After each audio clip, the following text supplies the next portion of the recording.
انا والله هخرب بيتك بس هخرب بيتك بجد بس اهو هنشوف الكابلز جايين دول. مساء الخير، لو سمحت بنصور بس لو عندكمش مانع يعني. اتفضل. البرنامج بتاعنا حلو. المدام ولا صاحبتك؟ المدام. طب احنا النهارده عاملين مسابقه، هسألكم 3 اسئله عن بعض. لو جاوبتوا عليها صح هتكسبوا وجبه من مطعم فروج ابو العبد. تمام. بتحبوا بعض؟ قصه حب 4 سنين. عارفه كل حاجه عن جوزك؟ اكيد طبعا يعني جوزي.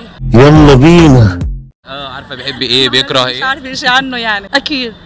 طب استاذنك ممكن تقف على جنب، هسأل عنك 3 اسئله. تمام. اكتر نوع بيرفيوم جوزك بيحبه ايه؟ السوفاج. اكتر نوع اكله مفضله عند جوزك ايه؟ الفروج. اكتر مكان جوزك بيحب يقعد فيه فين؟ على البحر. استاذ استاذنك تيجي؟ انا سالت عنك 3 اسئله، المفروض انتوا بتحبوا بعض وعارفين كل حاجه عن بعض. ايه اكتر نوع بيرفيوم انت بتحبه؟ ريكسونا. ما علينا. ايه اكتر نوع اكله انت بتحبها؟ لحمه. ايه يا استاذ، جوزك ده ولا مين؟ يعني فراخ رايحه جاي. ما باكلش فراخ اصلا. بطل ياكل فراخ من ايدك، بطلها. ايه اكتر مكان بتحب تقعد فيه؟ البيت اكيد. بيت ايه؟ ما بتحبش البحر؟ بحر، انا ما بعرفش اعوم. البيت. للاسف والله خسرتوا معانا، يعني انتوا المفروض ان انتوا كنتوا عارفين كل حاجه عن بعض وبتقولوا قصه حب يعني قويه. المفروض يعني ان انا اللي حكيته. واضح جدا ان هي ما تعرفش حاجه عنك. انا بعرف ازاي؟ 4 سنين مع بعض. بقول لك قصه حب وبتاع و4 سنين. انت والله لو كنتوا كسبتوا كنت اكلكم من مطعم فروج ابو العبد. اكلت من المطعم ده قبل كده؟ لا، هي اول مره هنجي. انت حل الموضوع مع بعض. بس انت قلت هتعزمنا فانا لو كسبت لا انا مسكت فيها. انت منوفي ولا ايه؟ لا مش منوفي والله، قد الدنيا. طب والله لا اكلك يا عم. خلاص عليا يا عم. خلاص هنصالحهم يا جماعه ونعزمهم عند حد. انا نكدت عليه، ما انت مش عارفه حاجه جوزك بيحبها. نكون نعزمكم برضه عند مطعم فروج ابو العبد. يلا بينا يا جماعه. خلاص هنعمل ايه؟ مسكوا في الكلمه قوي. تحبوا بقى تاكلوا ايه؟ خلص اكلك كباب لانك خاسس يعني ضعفان. خسيس ما شاء الله. كان اجمل من هيك لما تجوزنا. سستي ما بتطبخيش، بطل ياكل عندهم. بصراحه بقيتي عند مامته كمار. هو بصراحه لما بيعمل اشي غلط لحاله بيسحب حاله بيروح بينام عند امه. يا ده كريم.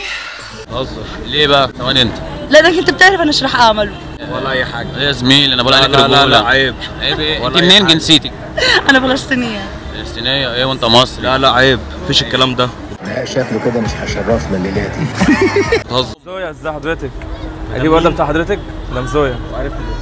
مش انا اول مره باجي معك. هي جت هنا امتى؟ يوم الثلاث اللي فات يا فندم. الثلاث اللي فات؟ انت مالك تقول له بتجاوب فيه على شو؟ انت هون شغلتك تقول له وانت جيت ولا لا؟ اصحابك الثلاث اللي فات؟ طبعا كنت مع اصحابي. مالك؟ يمكن مشبه علي. خلاص اسف. طب خلاص روح اكتب. ايه الكلام ده؟ ما اتضايقت وخلينا مره باجي هون. مالك؟ ايه اللي هو بيقوله ده؟ يبقى ما جت مع حد من اخواتها. تعالى يا استاذ. جت مع مين؟ جت مع شو فيه؟ لا قول جت مع مين؟ مش محتاجه حاجه يعني. جت مع مين؟ واحد يا فندم. انا والله هخرب بيتك. بس هخرب بيتك بجد. بس اقعدي. خلاص روح انت، روح بقى عشان الموضوع.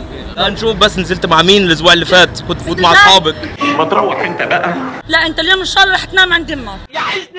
انا عندي تنام عند امك. لا بس يكسر ايدك ان شاء الله حيوان. بس عيب يا جدعان. خدها يا عم خلاص عيب. لا كده معلش. لا بدي اهدى ولا على بالي. بمد ايده علي قدامكم مش لهالدرجه يا. لا والله وانت خلص بكفي يعني. شو في؟ وانا كيف هلا بدي اروح وهذا الحيوان الخنزير تركني. معاك فلوس؟ لا كان عندي ديل حلو. هكسبك 2000 جنيه. انا شوي مضروبه وانت بتقول لي تحدي. هكسبك 2000 جنيه والله. وانسى الراجل ده خالص. ده ما دام ضربك يبقى ما يستاهلكيش. خلص اصلا هو طلقني. بس كده. يلا نبدا التحدي يا جماعه. ما شاء الله مع ولا زعلت عليه. سمعت ان في 2000 جنيه قالت يلا نعمل تحدي. هنعمل لك تحدي من المطعم. مطعم؟ انا اصلا كنت بصور ما اعلان. تحكي لي اكل. ما تحكي لي اكل. لا هكسبك 2000 جنيه والله. اخرة اللي يضرب واحده يا جدعان. منشن لجوزك بالله عليك. بالونه ولا 2000 جنيه؟ 2000 جنيه. برافو. يلا اديني بقى. اهو.